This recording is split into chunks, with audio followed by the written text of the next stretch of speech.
You are listening to Sheep Might Fly, a podcast of serialised fiction and occasional essays written and read by Tansy Roberts. This is our Trojan War interlude, and this is the last episode I will be devoting to the story of the Trojan War as part of my Hot Cup of History series. Look, this is going to be a long one, largely because I didn't want to break it into 4 episodes. I want to get back to something frightful. So this is all of the Iliad, all of the bits not in the Iliad, and let's talk about the Iliad. Pride, wrath, and sulking. So, last time we got as far as the beginning of the Iliad after getting through all of the setup leading into the part of the Trojan War that Homer actually wanted to tell the story of, which is basically the last few months. And I don't think it's a surprise that when people do feel compelled to retell versions of the Trojan War over and over, because actually there are a lot of gaps. It's perfect for fanfic. There are all these spaces where we know elements of the stories, but they've been told by lots of different people, because this one big famous version of the story, as I said, it's basically, this is Star Wars. We're coming in at episode 4, and it's possible nobody did give you the backstory. So, when we say the Iliad, we are talking about the long epic poem, which was created out of an oral storytelling tradition under the byline of Homer. It's generally regarded as the most famous and important chronicle of the Trojan War. And like I said, it's just a slice of the story. It kicks off in the final year of that 10-year war, where legendary hero, and please be aware that whenever I say that word hero, I'm putting a lot of inverted commas around it, wrapped in another blanket of inverted commas, which is not to say that Achilles was not a hero, but what the word hero meant in the ancient world is just so distant from what we think of when we use the word. It would require a whole other podcast to explore that. Though I think I did come at it in a Discworld essay that I wrote a couple of years ago on the history of the anti-hero and why we assume now that heroes are actually positive figures rather than very complicated, angry, evil little men. It was, one of my Pratchett's Men Discworld essays. It will be in a book eventually. Let's move on. Achilles, he's a dick. You just need to know that. It's very important. I'm not saying he's not pretty. And I recognise that people who have read The Song of Achilles by Madeline Miller have a very different romantic attachment to him. But he's a problematic fave. Except for me, because he's not my fave. He's just problematic. So, the Iliad. A story of how legendary hero Achilles behaves badly, kills loads of people, and doesn't even have the decency to get shot in the foot. It's padded out with flashbacks and character detail. There's a whole chapter about supplies to pack when going to war. There's lots of other stuff in it. It's not just about Achilles. It's mostly about Achilles. It's very pretty. It's beautiful. It's Homer. It's epic. It's famous for a reason. It is beautifully written. It's also 24 volumes long, and it still manages to end before the story gets interesting. So many of the most memorable, iconic Troy greatest hits are missing, not just all the setup that I told you about in the previous episode, but so many of the big endgame set pieces, like the wooden horse, famously not in the Iliad. The Achilles heel, got to be one of the other really famous things about this story. It's not in, even though this book is entirely about Achilles, spoilers, he's still alive by the end of the story. I know, it bums me out too. And of course the stuff that I'm personally pretty interested in, which is the dramatic reunions between the kings and their wags, let's face it, queens. Okay, so that's a sporting term for the wives and girlfriends brigade of an all-male sports team. I'm now thinking, okay, a lot of those women are actually queens. There's definitely something in that. I'm going to have to come back to it. Anyway, that stuff's not in here. It's a lot of the reason why I know I am much more interested in the Odyssey as a story than the Iliad. It's got more women in it who get to do things. As soon as we stop relying on the Iliad for our Trojan War content, the role of women and the point of view of Trojans perks up again, thanks to all the plays and poems, including the Odyssey, that dig into these stories and characters with a lot more emotional depth. For all its focus on Athena and, the fame of some of the women in the story, the Iliad is not a friend to women or to female characters. It saves most of its emotional energy for manly deeds and crates of weapons. And again, there's a reason why there are so many female retellings, feminist retellings of this particular story, because there's a lot of space to work with. So, let's get to it. The next part of the story, main story hits of the Iliad, so prepare yourself for the literary equivalent of Axe body spray. Our story opens with Achilles and Agamemnon shopping for girlfriends while sacking one of the local towns, because that's what invading armies do when they get bored. Look, I'm going to downplay the rape. I'm just going to, because otherwise it's just going to be an hour and a half of me talking about rape. But be aware that an awful lot of this story is about men doing things to women that women didn't actually want them to do. Particularly these days when our understanding of consent is a lot more complex than it was even, let's face it, 10 years ago, let alone 2000. I don't know. I'm reading Jilly Cooper at the moment and I'm finding the portrayal of sexual consent in the 80s pretty confronting. Once you get back to Troy, it's very clear that the role of women in a lot of these stories is as entertainment for men. So, and this is why some of the more recent translations are very interesting, because they don't shy away from that with the kind of language that has romanticized a lot of these interactions for a long time. All right. Having said that, I'm absolutely going to downplay it because it depresses me, but be aware that it's there. I may make some jokes along the way. I don't actually find it that funny, but this is how we survive ancient stories. So to make the situation even creepier, Achilles, Agamemnon, out on the town, they find two young ladies with matching names, Chryseis and Briseis.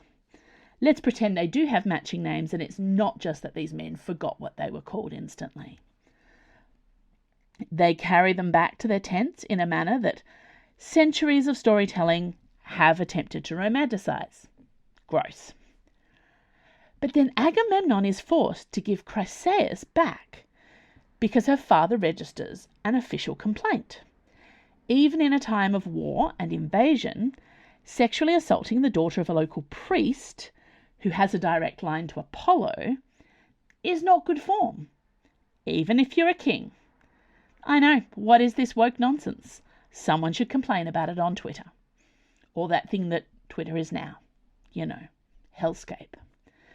Anyway, Apollo sent a plague, and you know what? It's a low bar, but I actually do enjoy, even though a lot of ancient mythological stories involving women do involve sexual assault, an awful lot of them are actually about consequences, which frankly, I don't know, it doesn't give me hope or joy or anything like that, but it does remind me again how low the bar is. Anyway, Apollo sends a plague. Consequences. Agamemnon, outraged at someone telling him no for the first time in his life, steals Briseis from Achilles just to show everyone who's king. So Achilles stole a woman, put her in his tent. His boss has come along and stolen the woman back because somebody made him give back the woman that he stole. Yes, they are treating women like office supplies at this point.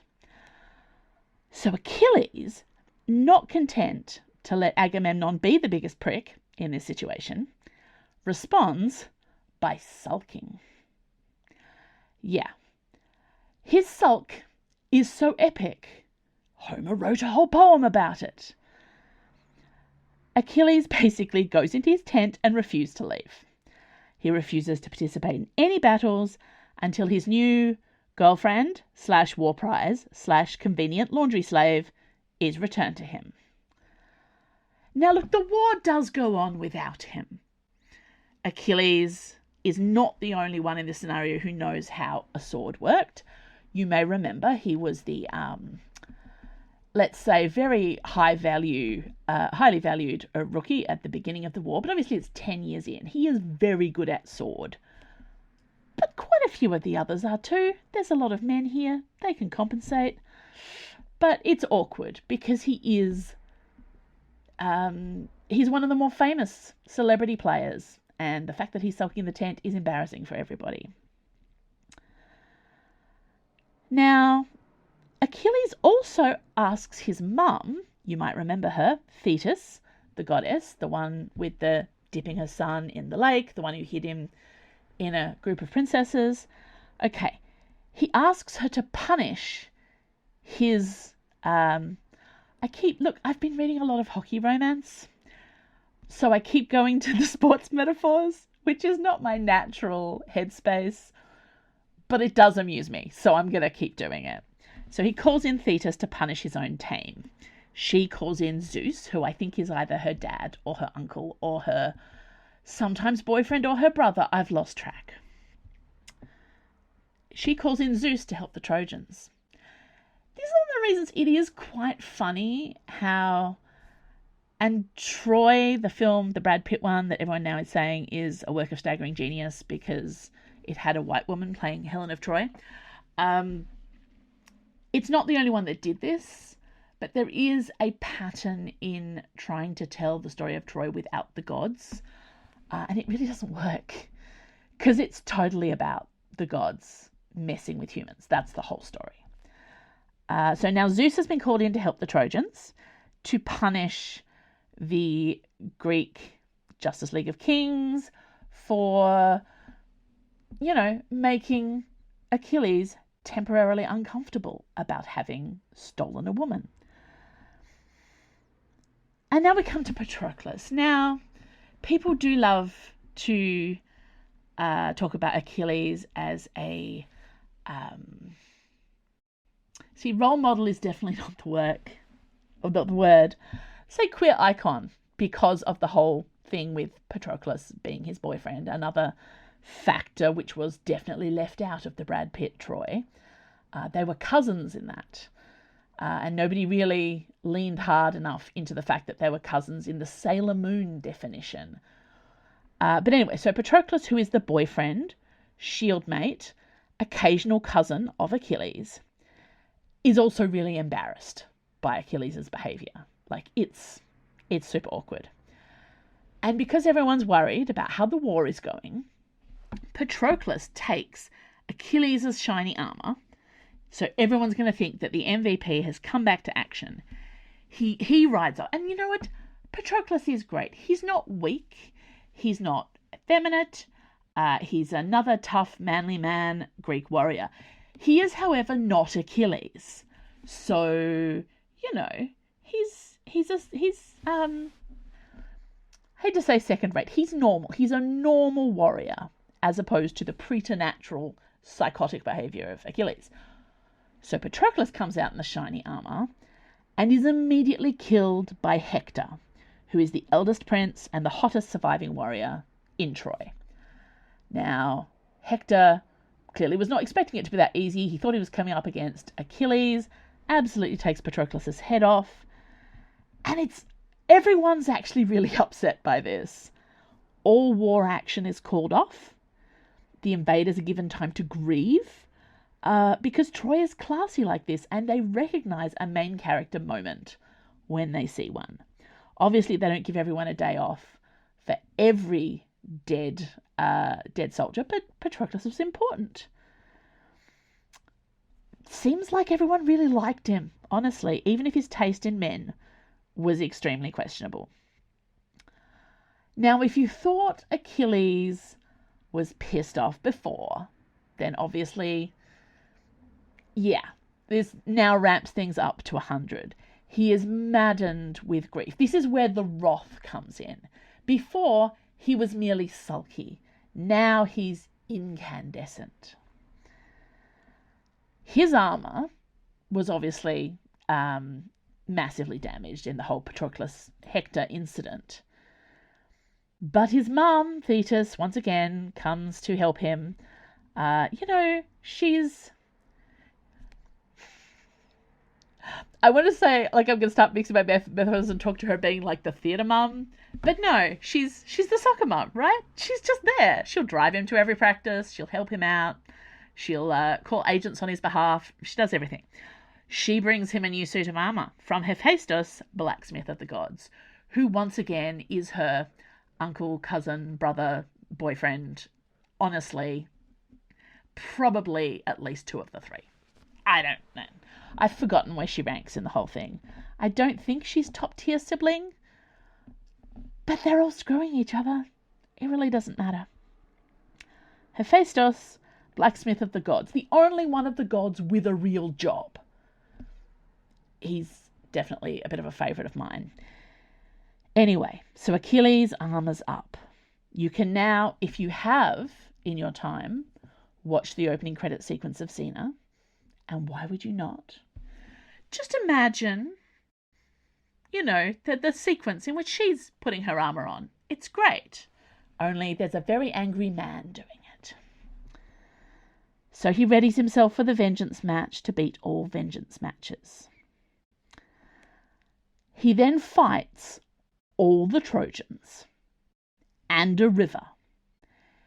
Now, again, the Iliad sees Achilles as a protagonist and a hero, but he's not that. He's boss-level villain. He goes after Hector, who again, top prince, eldest brother, actual competent warrior. He's the best that Troy has. And Achilles not only fights him and kills him in a one-on-one battle, which is pretty epic, he then ties his body to his chariot and drags him around in the dirt. So the opposite of classy. I will note, actually, that this is since Xena was the instigator of this, there is an epic scene in which Xena does in fact get angry enough at Gabrielle that she does her to this. She does the same thing to her while she's still alive. Because Xena is more hardcore than Achilles. And her wrath is pretty wrathful. But anyway, so Achilles is now violating the dead body of his opponent, which is not good form, not cool. He and his friends then celebrate those 9 days of funeral games for Patroclus, which they were given, you might remember, as a gift of apology and peace from the Trojans. They spend the 9 days having a party and repeatedly violating the corpse of Hector. So they've definitely lost the moral high ground, if any of you thought they still had some, in a story that started with them stealing women. At this point, Agamemnon is so worried about Achilles' mental health, frankly, that he returns Briseis, so at least he'll have someone to do his laundry. He also promises that he definitely did not have sex with that woman, in case anyone was concerned about this. Briseis obviously doesn't get a voice in this story. And again, going back to the film version of Troy, if you might remember, Briseis is actually played by Rose Byrne, who is fabulous. And the whole thing is shaped as a romance, an Achilles-Briseis romance. And look, that's not unreasonable, because frankly, the Achilles Briseis romance has been a core genre feature of retellings through all of the history of this story. But once you look at the source material, it's grim. Anyway, at this point, there's been a lot of fighting, there's been a lot of battles, all this stuff. At this point, the city of Troy, that had been, as a society, as a royal family, as an invaded force, been really quite polite about the siege, about all sorts of things. But at this point, they actually start standing up for themselves, because what's been done to Hector is not okay. So they send their king Priam, at this stage an old man, to beg for his son's body back, to beg for the right to bury his son, or what's left of his son. And Achilles agrees, actually, that this is reasonable. What's left of Hector gets a funeral, and that's it. Iliad out. That's the end of apparently the greatest war story ever.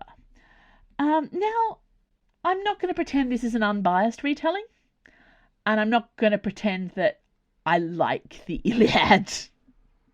But those are the main hit points of the story, and I defy you to suggest otherwise.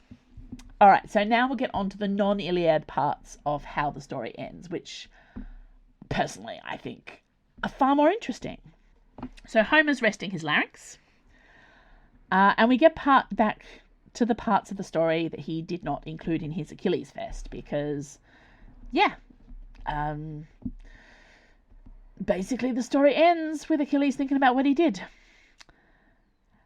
The rest of the Trojan War cycle has been cobbled together. We'll get back to this mythic collage from various sources, many of which were credited to Homer, largely from either laziness or convenience, for many centuries. Things like the Homeric hymns, or they're associated as like somebody a bit like Homer, which I guess is kind of a way of labeling a subgenre. But anyway, his canon has since been officially stripped back to 2 books only. There are still people who argue about that, but we won't go into it. If you're waiting for him to finish the trilogy, good luck. Some of us have been waiting a lot longer than George R.R. fans. But anyway, so, again, main hit points of how the story ends. The Amazons turn up quite late. It's very sad to me, actually, that the Amazons don't appear in the Iliad, because Amazons! They're mentioned, but sadly for Homer, he chose to end his story when he did, and so he missed out on, the cool ladies on horses who come in to fight. Having said that, and I am going to be writing about the Amazons as part of this Xena Fest of history,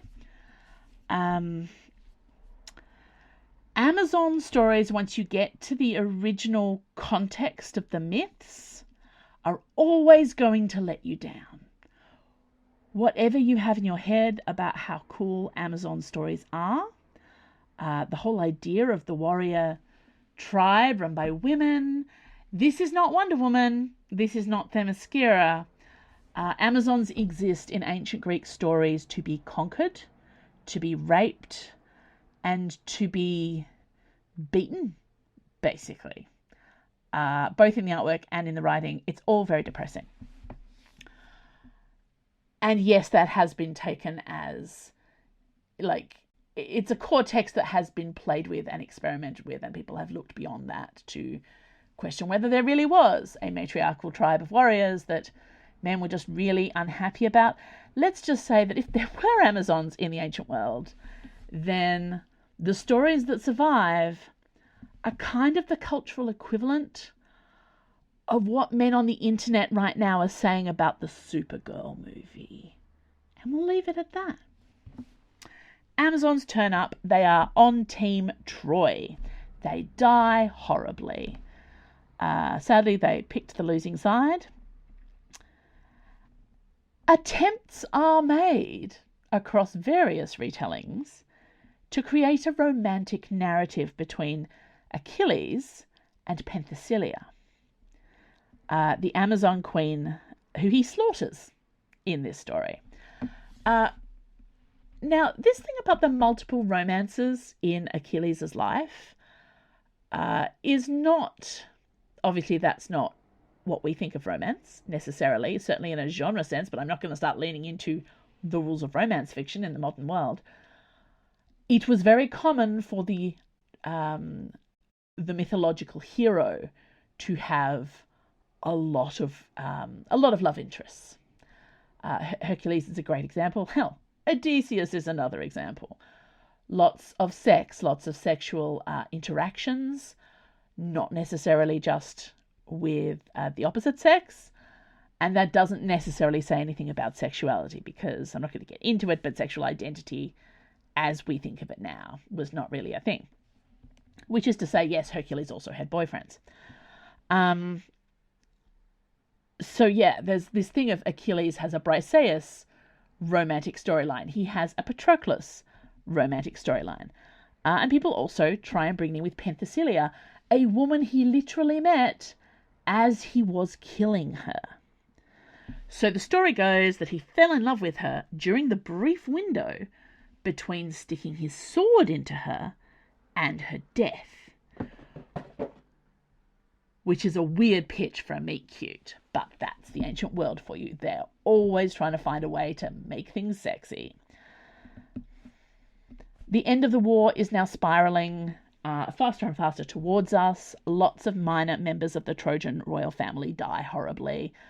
Once Hector's gone, who was like the main man, various siblings, but also various other iconic, famous warriors who all have their own little backstories and, some of them have backstories, some of them just have names. Anyway, a lot of named men die. And a lot of Paris's siblings die. Do you remember Paris? I didn't really mention him that much in the discussion of the Iliad because he doesn't come up that much. He had a few battles, but mainly he's the person who hangs around being the guy whose fault all this is. There is a battle sequence I left out because I couldn't list all of them, in which Paris and Menelaus actually do have a duel to the death, which is very fun, except that when Paris loses, Aphrodite rescues him, which is frankly a disappointment for everybody, possibly even including many of his siblings who really would like to see the back of him by now. Anyway, never mind that. We're in the end game. Achilles dies. And this is the one thing that Paris does achieve. I said he's getting involved in the story actively for the first time in any significant way, because obviously that Menelaus battle, imagine any kind of epic duel. Paris and Menelaus, it's what the story is supposed to be about. And they had the big fight, and then the gods step in, like Lucy taking the football away from Charlie Brown. But of course, Paris had to be left because Paris is the one. And it's, look, even I don't believe this. It's very... I can see why so many people retelling the story remove this element. Because it's actually weirdly unsatisfying, the idea that, of all people, Paris would be the one to take out Achilles. Anyway, remember his heel. It's the one bit of him that's not completely drenched in Axe body spray. Let's put it that way. So Paris uses a bow and arrow. He is apparently helped by Apollo, who is still weirdly on the side of this family, and Paris in particular. Paris shoots Achilles in the 2 square inches of his heel that is not immortal. And Achilles dies. Not immediately, because it's not really a spot for a fatal wound, but presumably some combination of poison and or lack of penicillin in the ancient world takes him out. Achilles dies. They have funeral games, which again is a very common ritualistic narrative pause. And the ashes of Achilles are mixed with those of Patroclus, which is, it's very sweet. No one cares about what happened to Briseis. Obviously, quite a few people do care because her, nicely, let's say, heteronormative romance with Achilles has been a popular genre hit here and there over the years. But there's no big famous way. She just sort of quietly expires in the background. There are definitely versions of the story where as soon as Achilles dies, she is handed on, of course, to one of the other men in the camp, as is the way of women in war. The Helen of Troy scenario. But anyway, Achilles has died. It was Paris's fault. There are funeral games. And then we start getting into some of our second tier supporting characters, and they all get their either comeuppance or their last little sort of battle scenes and moments before the final admin sort out. We have Ajax, who is not to be confused with the other Ajax. There are two of them. Imagine being in that kindergarten class where there's two kids called Ajax and one of them has to be... Anyway. So the Ajax, who is not the other Ajax, is promoted to the first line now that Achilles isn't around to steal everyone's thunder. But then he loses his shit because Agamemnon decides Odysseus has slightly more main character energy, and he gives him Achilles' shiny god armor. Now, Odysseus, who you might remember, is a lover, not a fighter, and didn't want to come to war in the first place, has definitely been sitting around not doing much for the last decade or so. Being given the shiny armor, and presumably with a big target drawn on it, is actually the last straw for him, and he decides it's finally time to bring the war to an end. For someone famous for coming up with the big plans, he's not that efficient. As you will see in the sequel, The Odyssey, in which he fails to turn a short commute into a short commute. Anyway, so Odysseus goes on a stealth mission, his favourite kind, to find the guy who owns the legendary bow of Heracles. Heracles, of course, being Hercules, has a bit of a history with the Trojan War. Didn't turn up for this one. Presumably, if somebody else has his bow, that's because he died sometime between his previous appearances and the Trojan War. So there's a nice little sort of timeline stamp for you. Philoctetes. Now, if you've seen Disney's Hercules, you remember that name. It's Danny DeVito. He's the current owner of the said bow. And so he comes along at Odysseus's invitation and shoots Paris dead. Honestly, on the one hand, I'm like, did they really need a special bow? He's not that special, but obviously he is kind of special because Aphrodite's been looking out for him. So they needed something pretty big and shiny to take out Paris when Aphrodite wasn't looking. Otherwise, she would have just yoinked him out of the way once again. One wonders, of course, why Aphrodite didn't just end the war if she was so worried about Paris getting hurt. But anyway.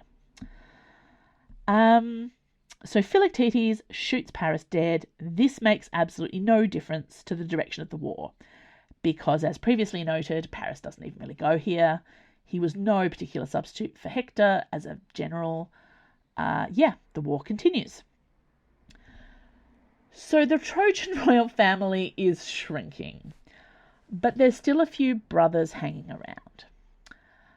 Now, I mentioned the Briseis, of course, that's a bit of a spoiler in itself. The Briseis solution, when a woman's husband or protector dies, she is then handed on to another man who is responsible for keeping her fed and watered, I guess. Now, in the Trojan royal family, Helen is now without a husband. So they immediately start auctioning her off to the highest bidder within a very tight local group. Because if she's not married to a Trojan, the war is going to be retrospectively really stupid. This is the first known example of the sunk cost fallacy, and it's a great one to pull out at parties. While all this is going on, Odysseus, because that whole bow of Heracles thing didn't work out, he's on his new plan. He's building a wooden horse. You knew it was coming. I think there's definitely something to be talked about the fact that both Odysseus and his wife Penelope, their greatest achievements are craft related. But anyway, so Odysseus is building a really big wooden horse to solve everything. No one stops him. And to be fair, while it is the most improbable and chaotic idea of all times, it's not like it didn't work. So, yeah, they just let Odysseus be Odysseus. This is how it works. And this is the part you probably know about the Trojan War. Like, if you know anything about it, you know this bit. Because, of course, it is colossally unhinged. And it's this part of the story that raises a lot of questions. People have been making jokes about this for many years. Many years. So what happens is they build the wooden horse discreetly. The Justice League of Kings pretends to sail away. And everyone just takes a deep breath. I guess the war's over. We did lose most of our main characters. This all tracks. But they've left behind a giant horse. Now, the context of this story is one of those things that is retold and retold. Because we remember the part about the wooden horse. We don't necessarily remember the why of the wooden horse. One of the key elements of the wooden horse is that the horse was sacred to Poseidon. Now, Poseidon is one of the top tier gods. He's Zeus's second brother, the one that's less resentful than Hades. He's the god of the oceans, which is important for a coastal city, and a bunch of kings whose whole thing is crossing the same small stretch of sea several times in order to do war. So Poseidon's quite important. Horses are sacred to him. It is also possible that horses were sacred to the Trojans. If so, that's definitely been retconned in. It's well, why would they build a horse if it wasn't some sort of gift to the gods to make the Trojans feel safe? But it's one of those elements. It's like when you retell fairy tales and you're like, but why were the slippers made of glass? This is an example of why these stories they respond so well to so many retellings. Coming up with a reason why the Trojan horse makes sense, it's just one of those little things that storytellers get to go through. It's a fun intellectual exercise because it's very easy to make it funny. It could have been a big bunch of flowers. It could have been a box. It could have been a temple. It could have been a TARDIS. It could have been anything. It's a horse. And either there is room inside this horse for a lot of soldiers, or for one soldier. Because, of course, the Trojans bring the horse into the city, the walled city, which has proven very successful against the whole siege. They bring it inside the walls.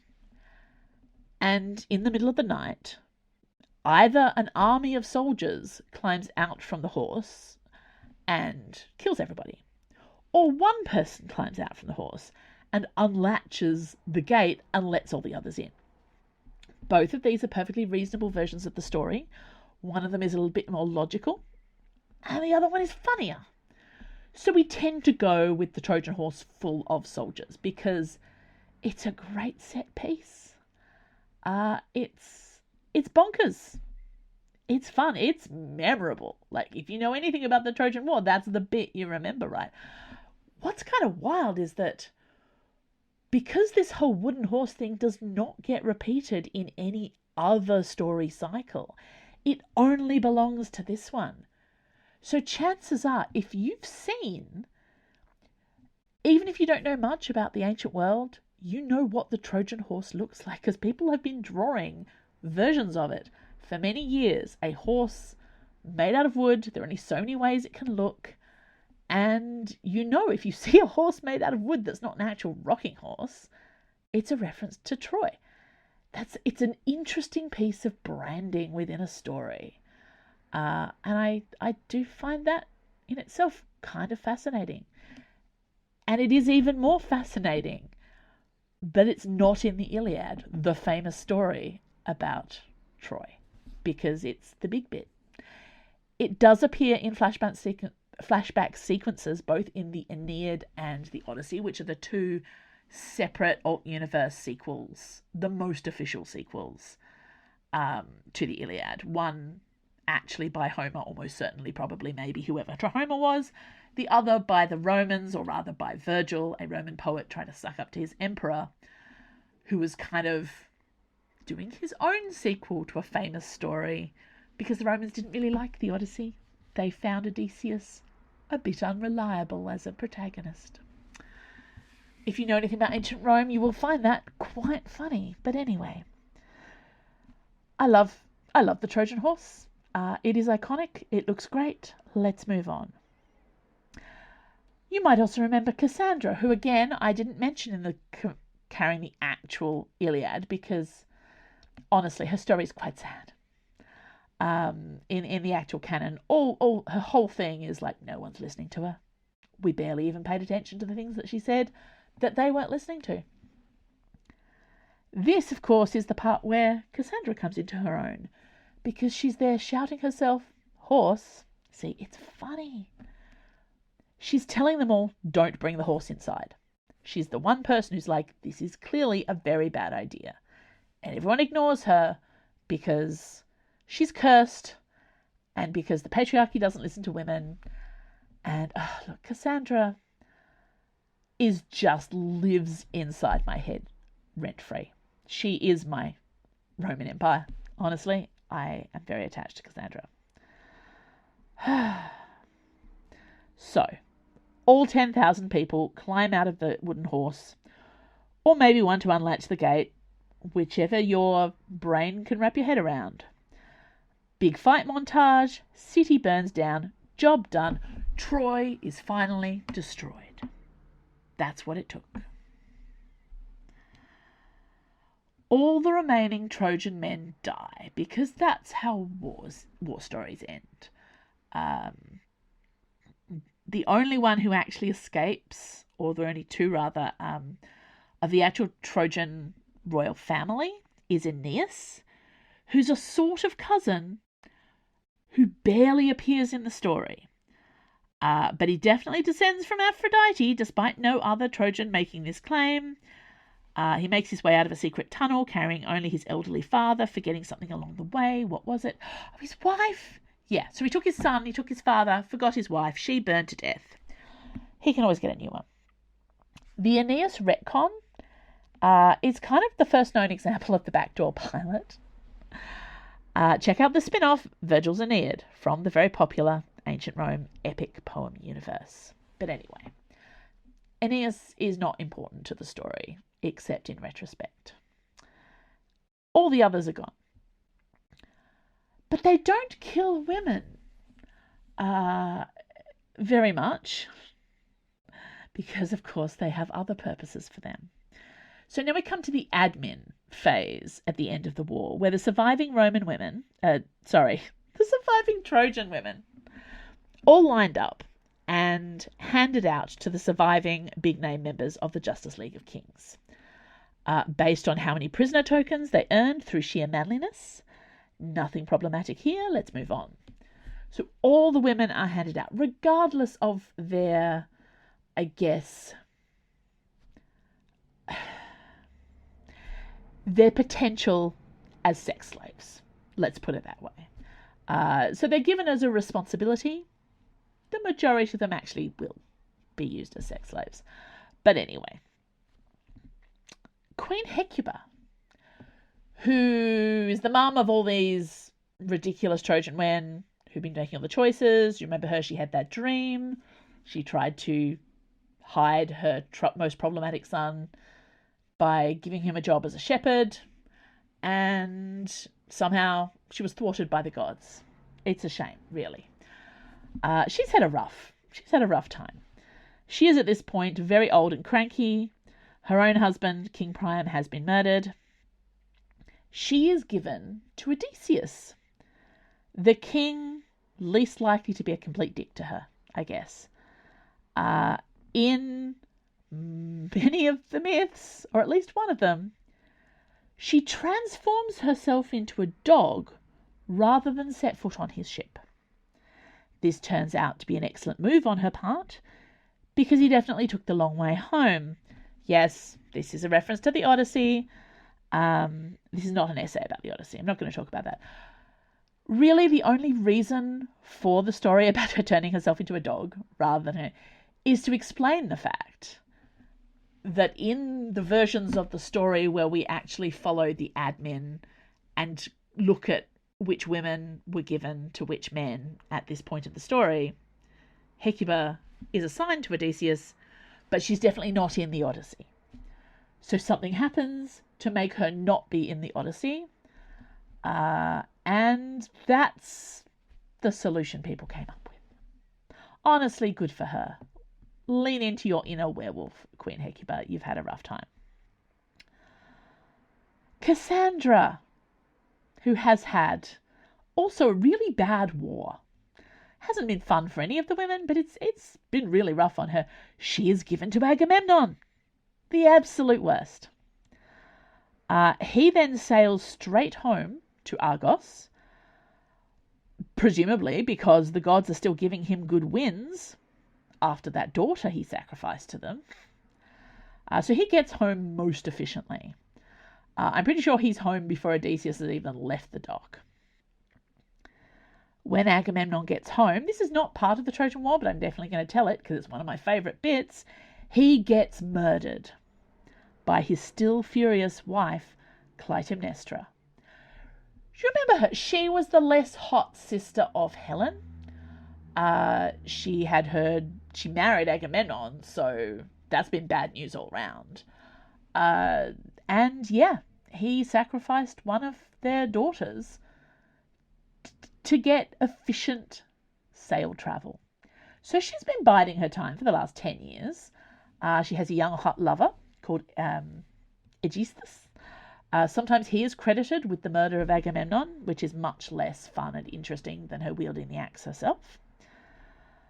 But anyway, whoever does the murder, it's either the boyfriend or Clytemnestra. She's definitely involved in the process. There's an axe. One of the interesting things about all the muttering about the Odyssey film coming up and all the unhinged misogyny and racism around the casting of Lupita Nyong'o as Helen, who, as mentioned, appears in the Odyssey in a single dinner party scene. So, but what's actually kind of interesting is they've also cast her to play Clytemnestra, which is something I am really, really curious about, and I just want to see her hold an axe, man. That's what I want out of this film. I may have to create a bingo card of things I want to see in this film. Clytemnestra holding an axe is one of my favourite things. Anyway, Cassandra gets the chop too. Now, this is really unfair, given the non-consensual nature of literally everything that's ever happened to her in her entire life. It sucks. I have personally written a short story in which Clytemnestra does not murder Cassandra because it's not her fault. All your husband's terrible choices are not this poor enslaved woman's fault. At this point, however, if we get back to any of the versions, which is not canon, but like the classical versions, I do accept that Cassandra's probably quite tired. And after sharing a cabin with Agamemnon between Troy and Argos. Maybe the axe is looking pretty good right now. I don't know. I definitely am especially saddened by versions in which she's killed off first, because she deserves to know that Agamemnon's blood is all over that carpet. There is a version of the Agamemnon sacrifices daughter story where Iphigenia in Taurus, in which his daughter Iphigenia, the sacrificed one, survives thanks to an act of goddess whisking away, and becomes a priestess and has her own spin-off series, has a great time. Highly recommended. It's the nice thing about Greek myths. For every story you're angry about, there's already alternate versions even before you start reading modern retellings. Speaking of which, Helen. Helen. The sexy lamp who, apparently launched a bunch of ships through things that were largely not even really her fault. At this point, she's been married off to 3 dead Trojan princes, 2 of them in the last 5 minutes. Because, after Paris, she was married to, I think, Deiphobus, and then after he died, they just kept marrying her to, less and less significant brothers, just to try and justify the fact that she was still in Troy. At this point, the end of the war, all the spreadsheets ticked off. Obviously, she is returned, grudgingly, to her husband Menelaus. One presumes their voyage home involves some really long silences and very chilly dinner parties, at least one of which features in the Odyssey. And I'm like, I have already mentioned that, but anyway. So my personal favourite Troy piece of lore sequel, which doesn't fit with any of these versions of events, is Euripides' play Helen. Now, he's usually more of a tragedian. He likes the sad stories. But Euripides made a surprising swerve into the rom-com with a play about how Helen actually did jump off Paris's ship at the first opportunity. She never went to Troy. She spent 10 years hanging out in Egypt while the Trojan War went on without her because, again, she didn't need to be there for this to happen. The fact that this alt-universe version of reality was written by a man in 5th century BCE kind of boggles my mind, but there we go. People were asking the questions about Trojan War really early on. So in this version, she's been hanging out in Egypt, and then she gets reunited with her husband Menelaus, who is probably the least terrible version of Menelaus in this story, which is great. They're reunited by accident. They're now both middle-aged. They don't recognize each other, which is kind of great. She doesn't recognize him because he's been sailing around and his beard is very unkempt and he's just not as hot as he used to be. He doesn't recognize her, not because she's less hot 10 years later, no matter what Terry Pratchett had to say about it, but because he recently rescued a fake version of Helen, which Aphrodite conjured up in the Trojan War, like a sprite, a literal sexy lamp with Helen's face drawn on it. And because he rescued that version of Helen and had her on his ship, and she only recently disappeared into a puff of glitter, he definitely knows that this random woman he's met in Egypt, who looks a lot like his ex, is not his ex. It's a funny play. It is surprisingly modern. They begrudgingly kind of make up eventually. As I said, it's a rom-com. It's a second chance rom-com at that. They do that thing that you see in a lot of really great romance movies where they prove their compatibility as a couple by having a shared project. In this case, it's pulling off a con job against the king of Egypt, who's been sexually harassing Helen for 10 years. Just because she escaped Troy doesn't mean she could escape sexual harassment. They literally end up sailing off into the sunset with loot, holding hands. Yeah, look, this story, I I'm really fond. It's His Girl Friday of Greek myth. And I'm kind of mad we never got a film version starring Greer Garson and Laurence Olivier, because that would have slapped. Okay, so we're at the end. I know it got a bit fuzzy there as we started leaning into sequel energy, but the important thing is I'm not telling you anything about the Odyssey. This is all backstory. Now, debate as to the accuracy of any version of this story has raged for ever. See Herodotus in the 5th century. It wasn't just Euripides. Herodotus, writers of the histories, he was complaining back then that the Trojans should have just handed Helen back. Why didn't they? I love the idea of Herodotus just like muttering about this with all the energy of a Reddit commenter ranting about the canonical height of Wolverine and how everyone always gets it wrong. It's like, but why? Anyway. So the Iliad, despite only covering a small, and I would argue less interesting part of the story cycle, tends to suck all the energy out of the room because it's such a big deal. It's basically the 1995 BBC Pride and Prejudice of the Trojan cycle. And as I say this, like the week, I wrote this ahead, but actually in the week leading up to me recording this episode, I've seen the same arguments for the Emma Thompson Sense and Sensibility, because there's a new one coming out, and people are saying, why did we do a new one? We had a good one 30 years ago. It's like, just let people retell stories. Anyway, this is the version that people bang on about for decades, regardless of whether or not they've read it. And as I said, it's not everything, but it is a really interesting story. And we are almost done, I promise. But before I finish up with the story of all the things about Troy you probably didn't need to know before watching the Christopher Nolan Odyssey movie, I want to dip back into a little bit of historiography. Let's talk about the Iliad as an object rather than a story. So a lot of people think they know the Iliad, and I gotta say, social media over the last few months of some of the random shit people have been saying about both the Iliad and the Odyssey, definitely without having read it, has been kind of fascinating and eye-opening as a classicist who is now thoroughly, let's say, a hobbyist, despite my academic background.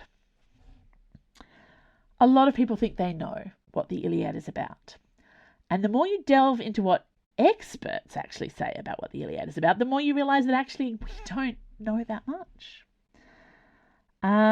Which is why all the stuff on social media is mostly nonsense, and is definitely based on not having paid any attention to any of the academic response to the Iliad over the last several hundred years. They're all acting like they just, invented classics.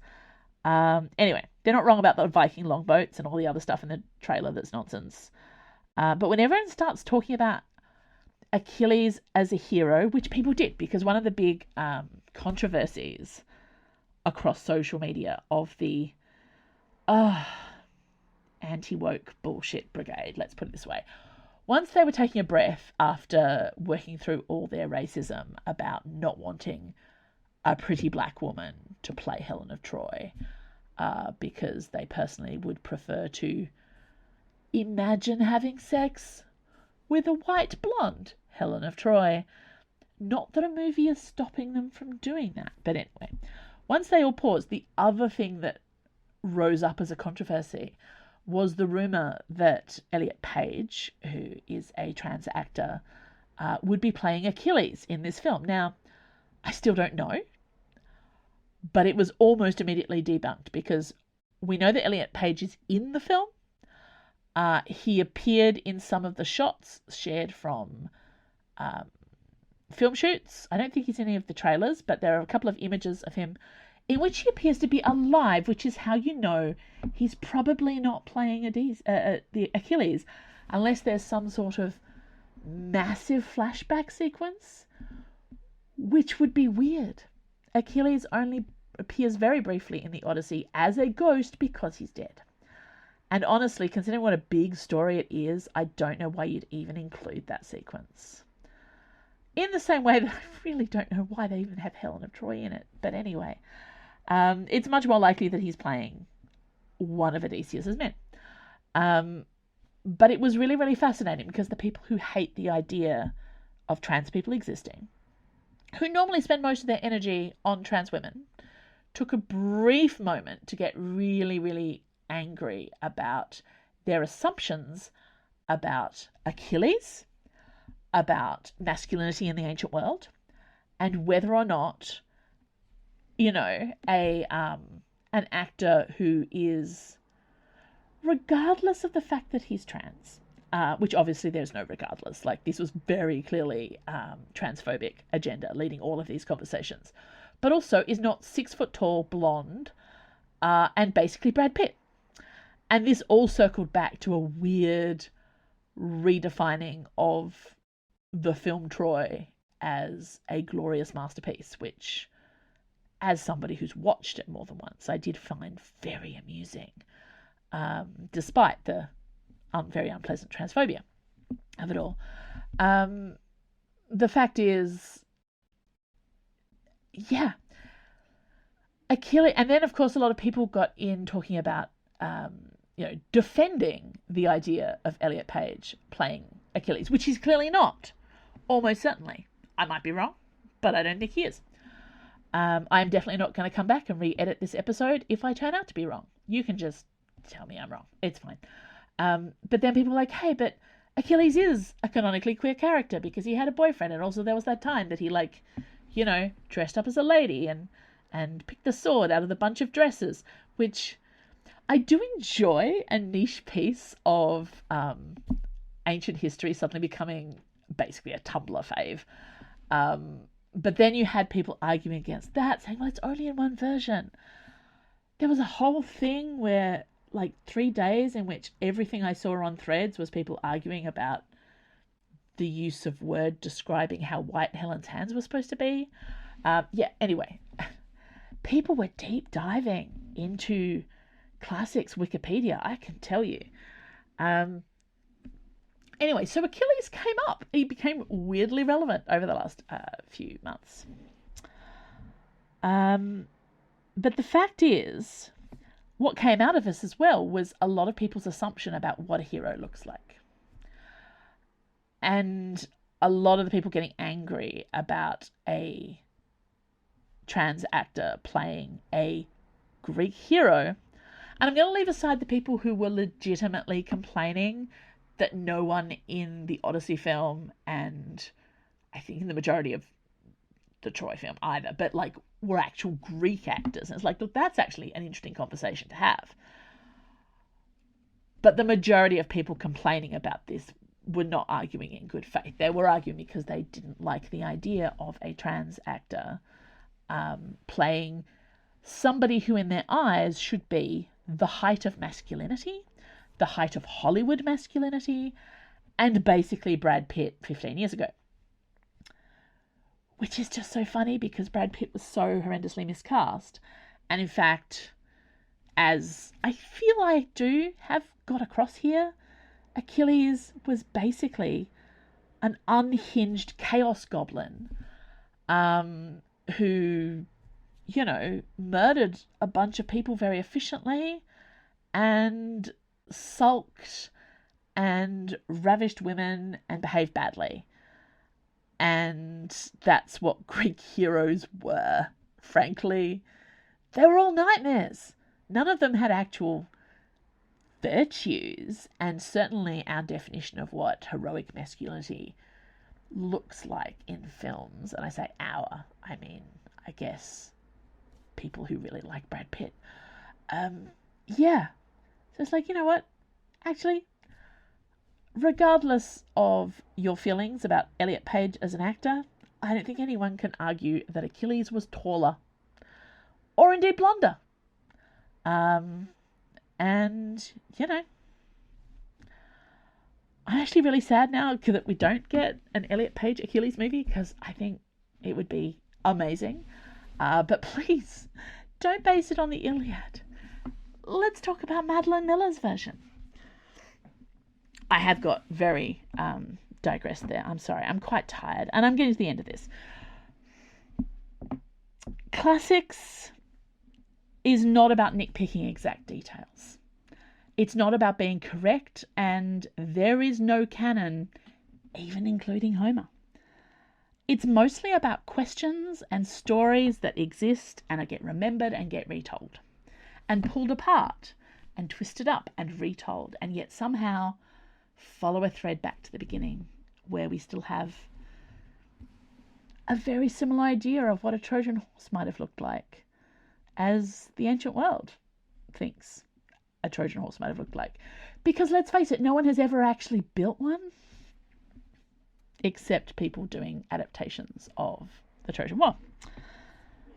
So, I just wanted to give you a little rundown of the Iliad itself, and then I promise I'm done. The Iliad.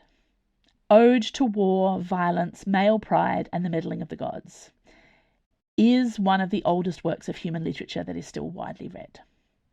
It's 24 books, or what we might call volumes.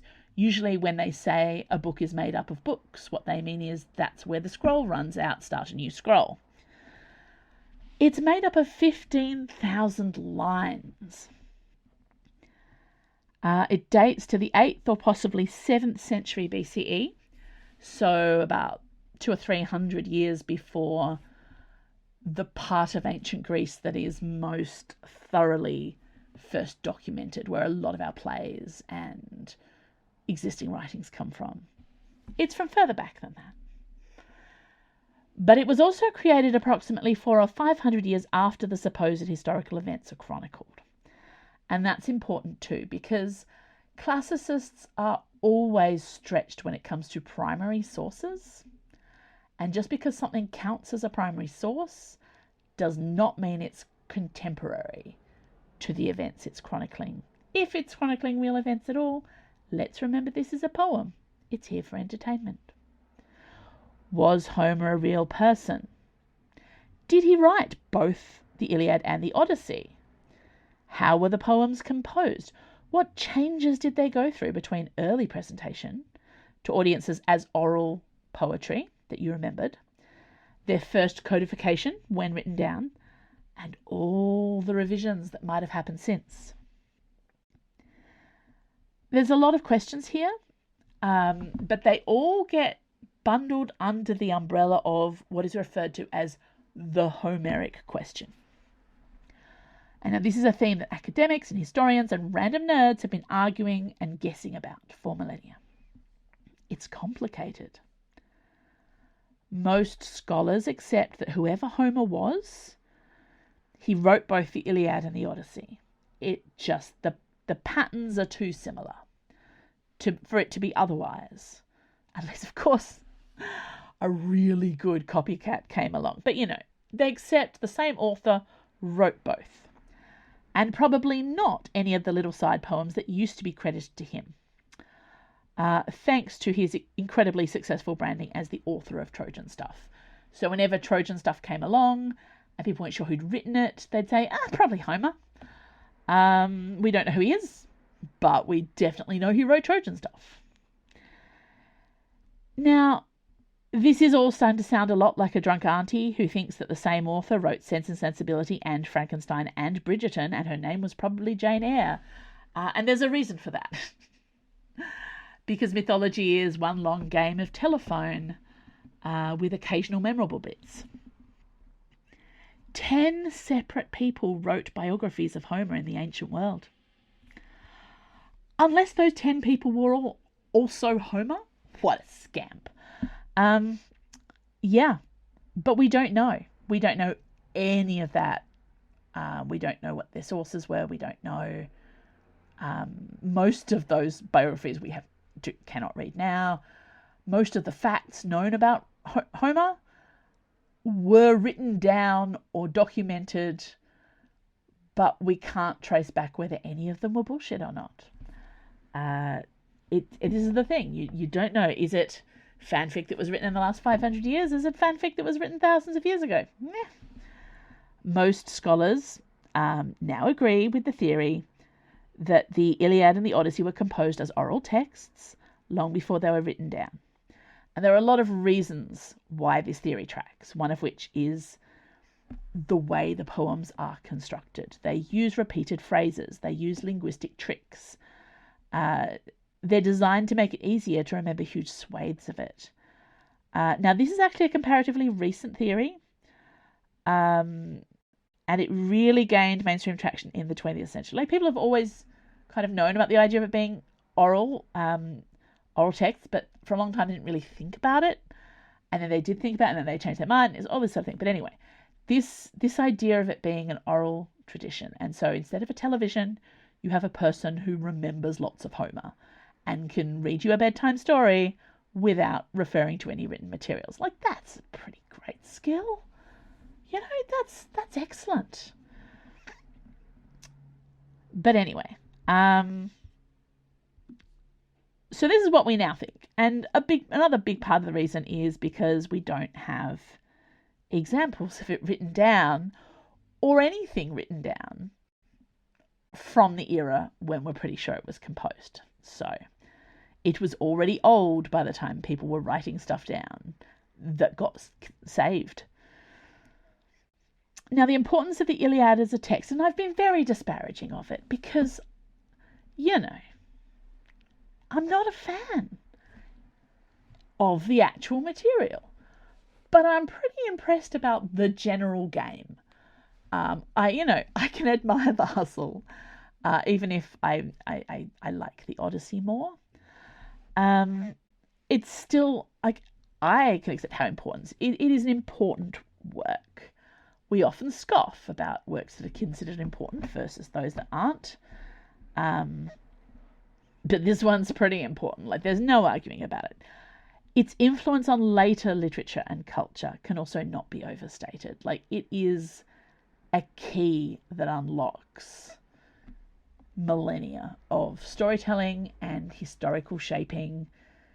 It's the fact that it was remembered, the fact that it was popular, the fact that people are still, as Nikita Gill put it, in what I think is the most interesting thing that has been published on Threads since Threads was invented.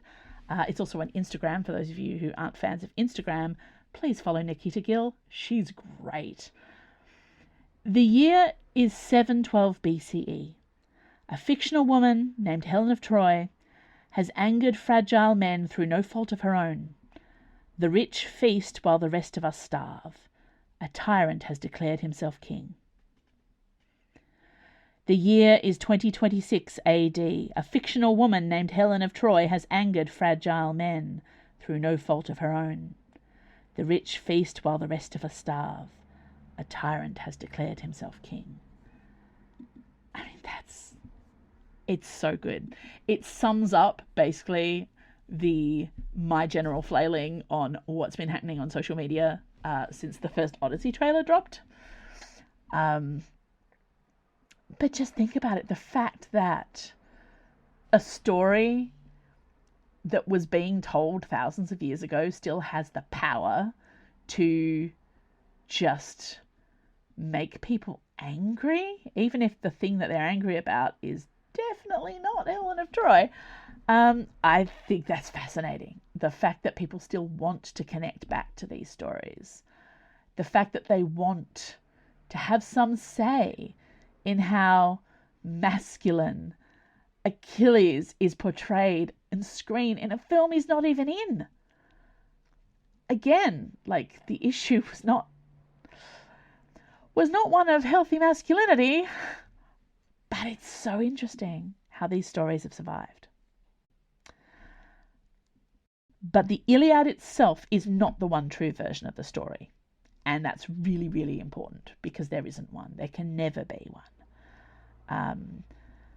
As I mentioned, 5th century playwrights picked up the side stories and the character studies. They told their own versions of the Trojan War through comedy and tragedy. And writers and artists were doing that with these stories before Homer, as well as after Homer. Homer didn't invent the Trojan War. It's just because the Iliad, in its form that we have, is the oldest version of these stories that we have? Probably. But that doesn't make it a key. It doesn't make it more important than other versions that have been retold. The only thing that changes is that the later and later the stories get, the versions of the stories get, the more likely it is that they are responding to Homer's version rather than necessarily responding to other versions of the story. Anyway, I think it's important to consider how the women of ancient myth are getting a resurgence now in popular literary retellings, and also how fanfic picks up minor characters and fleshes them out in interesting ways, and that this is something that many of us as fiction consumers enjoy.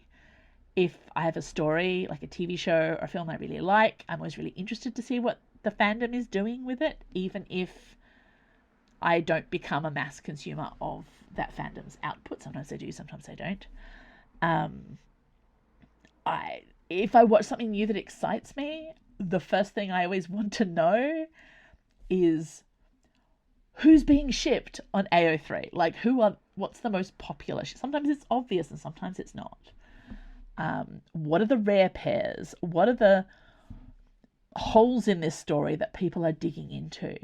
And in the case of a really good story, where are they finding spaces to tell their own versions? This is how storytelling worked. It's how it's always worked. Over 2,500 years ago, people were noticing who got left out of the narrative and writing stories to address those gaps, even when the people left out were women.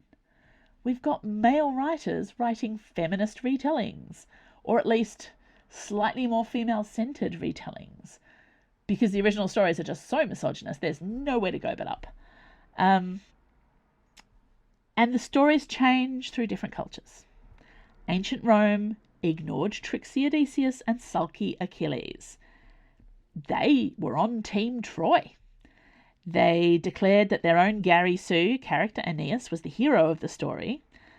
And when Virgil wrote an epic poem in honor of that story, which, that had been part of the Roman foundation myth anyway, but then hundreds of years later, Virgil wrote an epic poem in honor of that story to please an emperor who was claiming descent from the goddess Venus through Aeneas.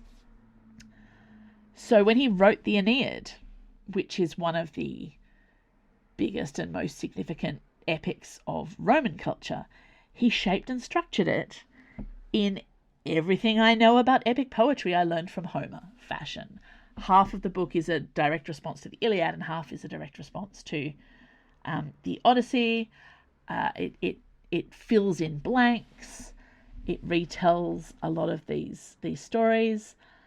And it takes genre notes and tropes from those earlier epics, and he does his own version.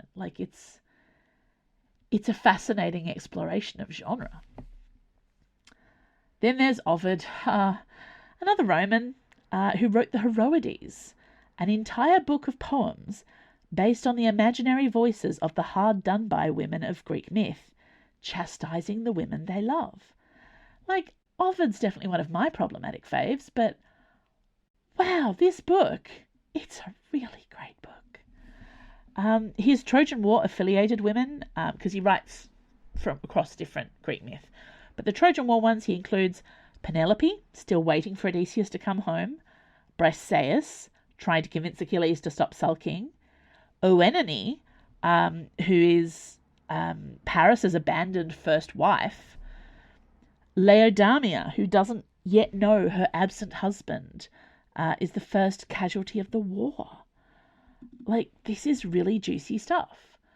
And I find it really interesting that we now associate in the 21st century retellings of a lot of these stories as something that's coming out of feminist literature, and we associate it a lot with female authors. Not that there haven't been male authors who have written literary fanfic, but the assumption is always that it's the female character stories that have been left behind, and that's where the interesting stories are left to tell.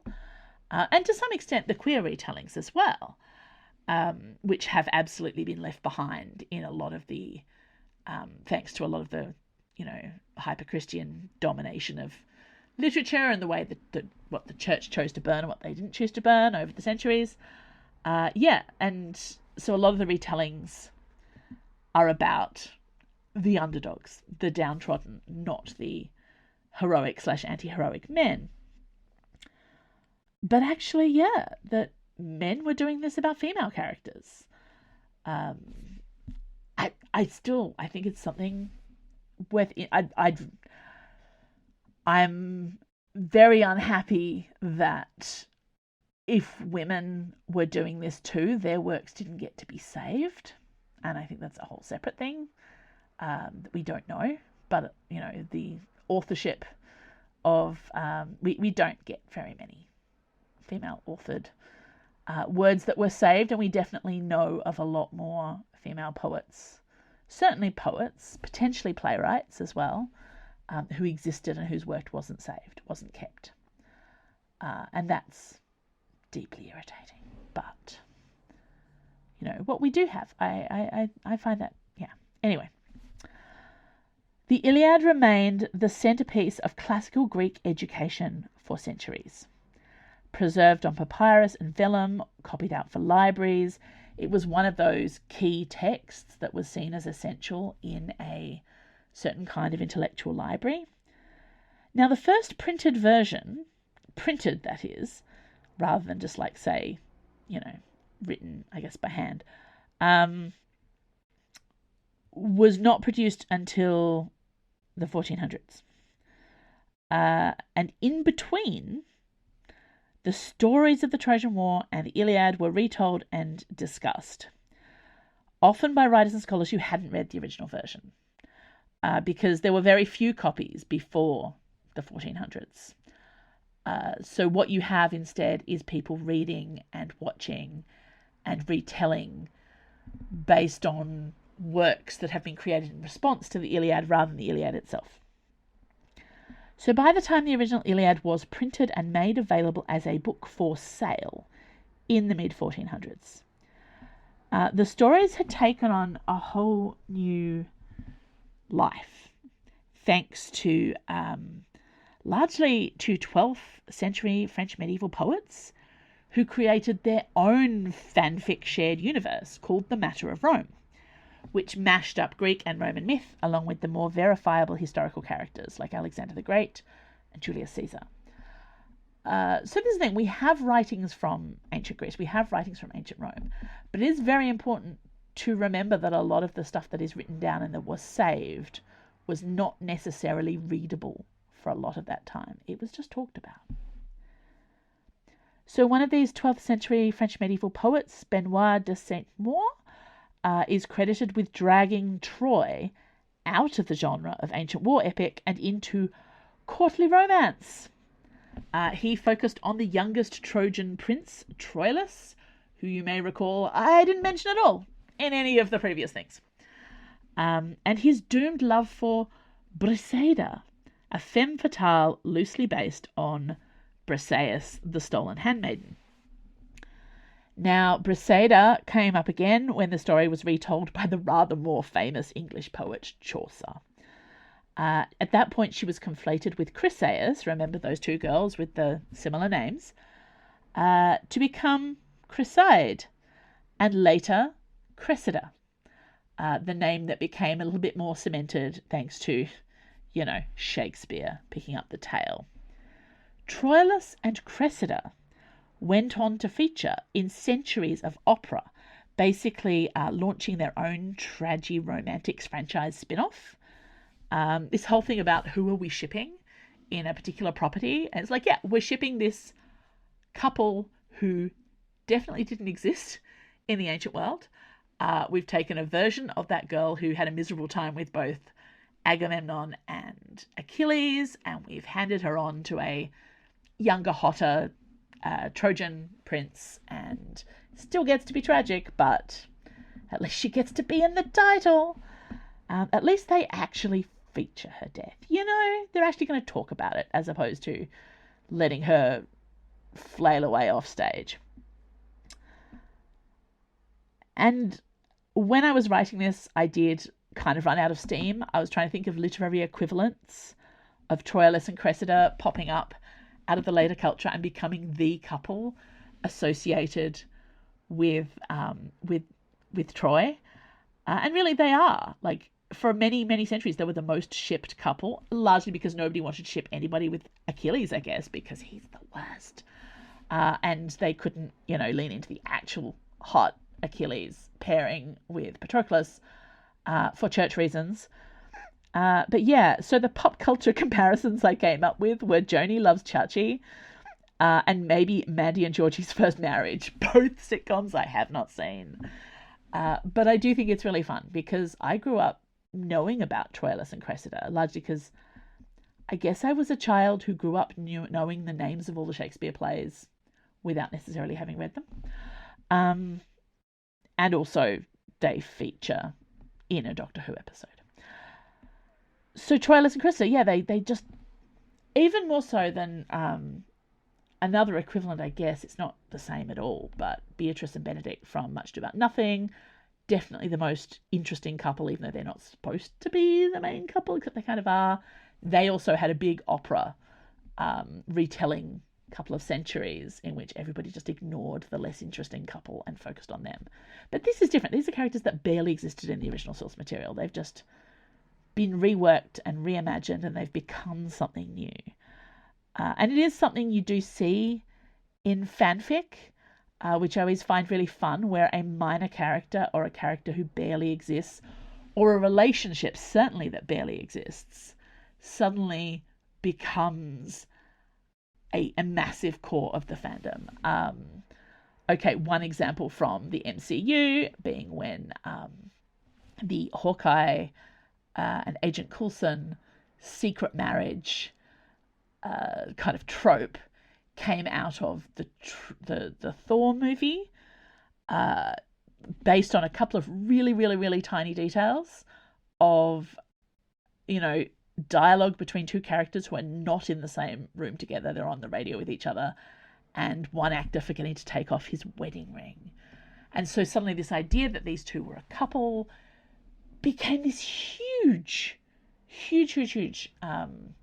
element of the fandom, which dominated for years, even though, like, the characters did eventually have a scene or two together in later films, but nothing to actually give the kind of material to justify what the storytellers ran with.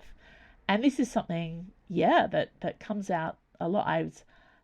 I would love to, if I was doing a doctorate again, which I will not. I sometimes wake up having nightmares about it, but I would love to see some of the academic response to how stories are told across fan fiction, because this idea of groups running with stories and story elements that they love, just based on vibes and picking up ideas that somebody else has and responding to them.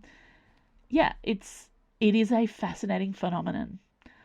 And Greek myth really is the other big equivalent. I mean, any mythological cycle is. You can absolutely argue about the Arthurian stuff as well, is another really great example of myth that just keeps changing and changing and changing. And yeah, but clearly I'm getting tired because I have been rambling. I promise we're in the last bit now. So we're barreling forward towards the 20th century. Renaissance artists definitely liked the mythic sexy bits from the earliest part of the Trojan story.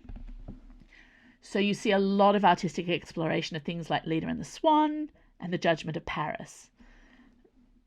And this may be in some ways why these elements have become so memorable, and we associate them with that story when there aren't necessarily written versions of that are particularly famous or iconic. It's backstory, but it's visually interesting backstory. And the role of artists in cementing these mythic versions cannot be emphasized enough. I haven't leaned into that a lot because I'm not as familiar with it with the Trojan story. But if I was talking to you about Heracles, my goodness, we would be talking about how most of his story cycles are actually shaped by what looked good on a temple wall as opposed to what makes sense. Christopher Marlowe, obviously we've got to talk about Dr. Faustus. He wrote a demonic play about the temptation of a man called Dr. Faustus, who gets 3 wishes, basically, and regrets it. Interacting with a demon, always a bad idea. So he reminded everybody how hot Helen of Troy was, by emphasizing her status as the most beautiful woman in the world, the face that launched 1,000 ships. Now that line got quoted a lot and misquoted a lot on various social media platforms over the last couple of months while people were scrabbling to explain why they felt funny about the casting of Helen of Troy. They were basically quoting Marlowe and not Homer. So the whole army of racist neckbeards whining about how Lupita Nyong'o was tolerable but not handsome enough to tempt them, as if anyone asked them to judge. Aphrodite was not on their doorstep saying who's hottest. Nobody asked them. Anyway, as I ranted myself at the time, Helen does not need to be pretty for the story to work. She owned a city. She was heir to a city. Whoever married her got to be king of Sparta. The fact that she is famed as a legendary beauty, it has been attached to her story. Obviously, that's the element. That's what makes it a Helen of Troy story, as opposed to a Clytemnestra story. But the whole point of ethereal beauty, if you're not a Renaissance artist who's trying it out, or a film director casting a film, is it doesn't actually matter what she looks like, because beauty is subjective. Anyway, clearly the story does not actually require Helen to be beautiful. It only requires her to be desired. And she had, the ancient world equivalent of Pemberley going for her. Meanwhile, Paris must have been hot, because none of the story makes sense unless he was attractive enough to make her at least temporarily lose her mind over him. The Trojan War story keeps being retold. Opera, film, rock music, theatre. And I mentioned earlier one of the most common changes in modern media adaptations is to leave out the gods. And that is a shame, because the entangling of the gods and how they affect the mortals is often the actual original point of these stories. The moral is almost always, don't piss off the gods, trust in the gods, we are at the mercy of the gods. That's almost always it. But Hollywood, particularly, and the making of films, the making of historical films that have battles in them and are therefore classed as action and are therefore aiming for a male audience, because nobody remembers how much women really loved Xena. Hollywood prioritizes stories about men doing things, not men being pushed around by meddling gods. And that's why Hollywood also produces the most boring possible versions of most of these stories. My expectations for the Odyssey are not high, having been defending it on various forms of social media for the last couple of months for entirely the wrong reasons. I guess I needed a distraction, I just wanted to shout out a few versions of the Trojan War retold that I've personally adored in recent times. And I am going to give you a little Xena epilogue before I finish, but before we get to that, there's the short story Penelope Pops the Question by Kate Healy. Now, this reframes the whole war as one single chaotic weekend where the destination wedding of Helen and Menelaus is disrupted after the bride runs away with her ex-girlfriend Paris, who is the bass player in the wedding band. And Odysseus then has to use his skills to calm down a horde of homicidal drunk buddies of the groom, while hopefully winning the heart of poor, hard-done-by Penelope, who has to put up with all this bullshit. I highly recommend this story, which has been it was often offered as a free download to get onto the author's newsletter. I'm not sure if it still is. It's certainly available. This whole series by Kate Healy, also known as Karen Healy, a New Zealand writer, it's a whole series of feminist, modern, very modern, thoroughly woke in the best possible way romances, retelling various Greek myth classics in a non-magical corporate publishing setting. And it is a version of a corporate publishing like glamour soap that actually is designed to make women feel good about themselves. So, even though there are some bad men in the stories that do bad things from time to time, because you need the occasional villain, there are also some occasional bad women as well. But there's also, it exists in a sort of weirdly utopian publishing world of plus-sized models and creative fulfillment through fashion magazines. Aphrodite, the plus-sized model with dyslexia, winning the heart of a wheelchair-using Hef from IT, is one of my absolute favourites in the series. Though the Penelope, and I gotta say, Paris, the bass player, is the most likable version of Paris I've ever seen, and I have dedicated myself to hating this character for a really, really, really long time. There was also recently a New Zealand set musical sitcom called Happiness, which I think has largely disappeared without a trace, in that it sort of came out to fanfare and then I have not seen anybody talking about it. I can't even make my family watch it with me. I love it so much. It's 6 episodes of just quirky New Zealand comedy joy. It's a story of a Broadway director who runs home after crashing and burning his career. So he runs home to a small New Zealand town and is emotionally manipulated by his mum, Rebecca Gibney, into taking over the local community theatre production of The Trojan Horse, an original musical written by a local young woman, featuring such bangers as Cassandra's ballad Scream into the Void. I really love the music in this show. I also love the story of the making of it as a musical. There's a whole subplot about the poor schmuck who's been given the job of building a realistic Trojan horse to go on the stage, and just really leans into how physically difficult that task is. I love it. I recommend it. It's on, I want to say, HBO Max. Please find it and watch it. Genuinely hoping that this show gets turned into an actual stage musical, because I really want to see all the songs performed, even Troy Boy. And that brings us back to Xena. Her season 1 episode, Greeks Bearing Gifts, which, speaking of low budget, it managed somehow to tell the story of the Trojan War, or at least its final act, which, that's legit.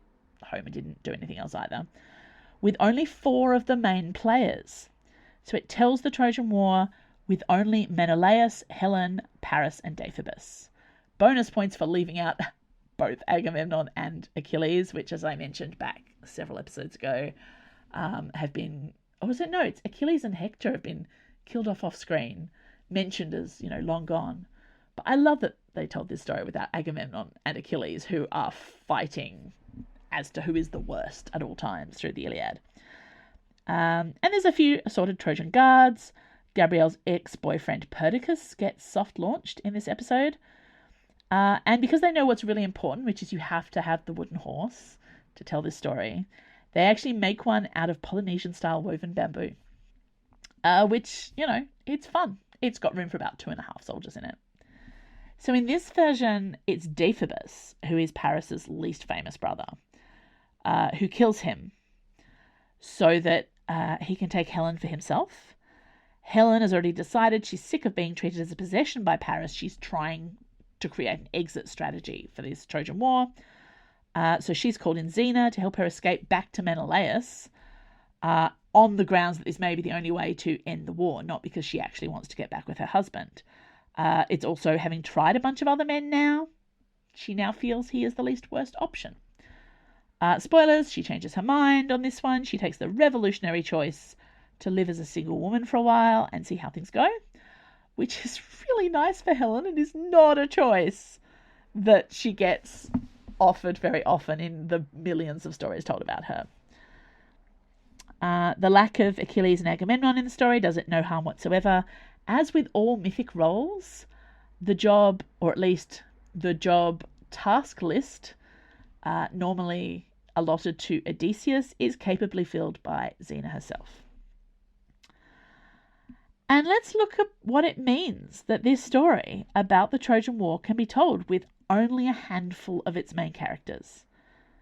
And in fact, why Deiphobus is actually more essential than any of the Greek kings. Because once you choose to center the story around Helen, which almost nobody does, it stops being a story about wrath or fate or male pride, and it becomes a story about autonomy.